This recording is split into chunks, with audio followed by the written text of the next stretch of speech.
The first Bronx Week Urban Agriculture Tour consisted of 3 different parts, where tourists along with New York City residents had an opportunity to plant seeds and learn more about urban farming. I think it's a tremendous asset for the community because a lot of times people consider New York, the concrete jungle, and to see actual green space and to be able to look at trees and to see produce being grown and right in their own neighborhood is very inspirational.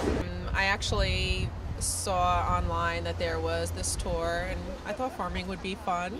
And I thought that it would be cool to see chickens in the city.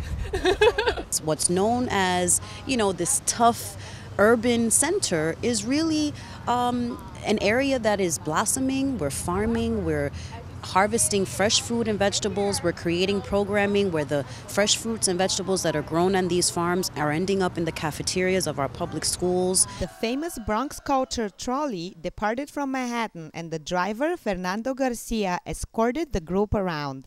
Our famous trolley driver will be making sure we get to all these places on time.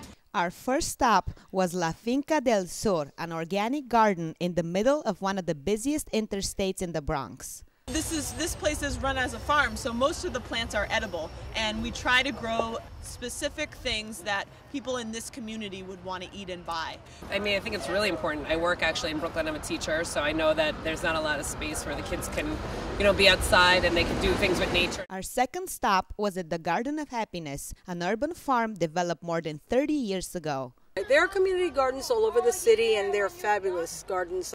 But Bronx gardens are different in that this borough has been through a lot, and the gardens were a way of keeping hope alive. Borough President Ruben Diaz Jr. joined the tour and spoke on the importance of having green spaces in urban cities. To me and to many of the folks in the Bronx, is extremely important. This is a way for people to find tranquility. There's a way for you to have a little oasis, your time off in what's otherwise a concrete jungle. Our third and last stop was a small community garden, also known as the oasis of Puerto Rican history and traditions for over 25 years.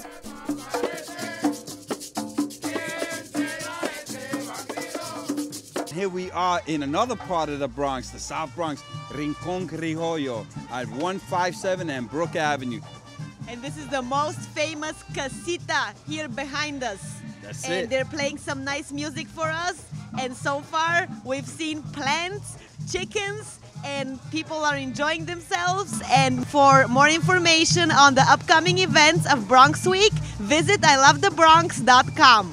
For BronxNet, Fernando Garcia and Victoria Pavlova.